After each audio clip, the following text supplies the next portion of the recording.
Bakşı değerler her gün yetin. Bakşın yolu fütüm. Bir ägirdim fıngo dedin. Aydımınıyım. Utandırma diye şahir. Uslatlardan alan aydınları uslatlık bilen yerine getirmek için zagnamızda meşhur bakşımız Hacı Yazman nedir? Dostum benim tek sevimim açılıptır arası. İnne benim bu sevimim tapılmanın şerisi. Dostum benim tek sevimim açılıptır arası. İnne benim bu sevimim tapılmanın şerisi. Sana bulun arzu kıyar kıydı gitti barisi.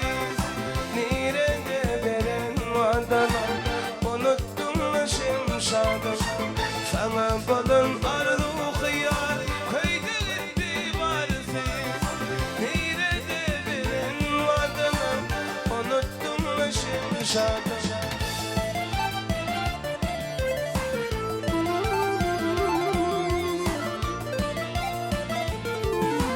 Benim gülüm terfeyimi baylığa çalıştı.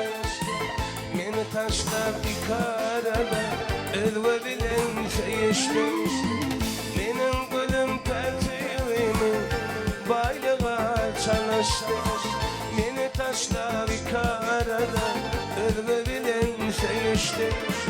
Doğru yoldan var yaldi favurladı alıştı.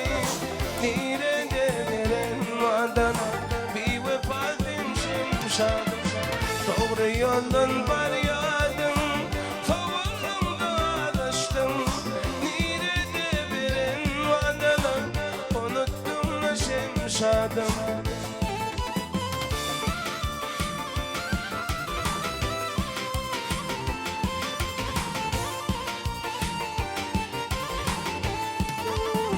İnni yarım arman çekme, bulma yarım kaygılı.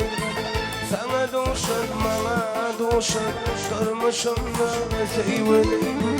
İnni yarım arman çekme, bulma yarım ayrılı. Sana duşur, bana duşur, durmuşum da sevili.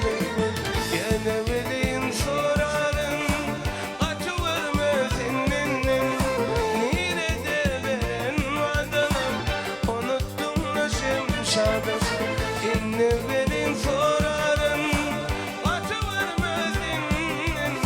Nerede ben adamım, unuttum da şimşadım.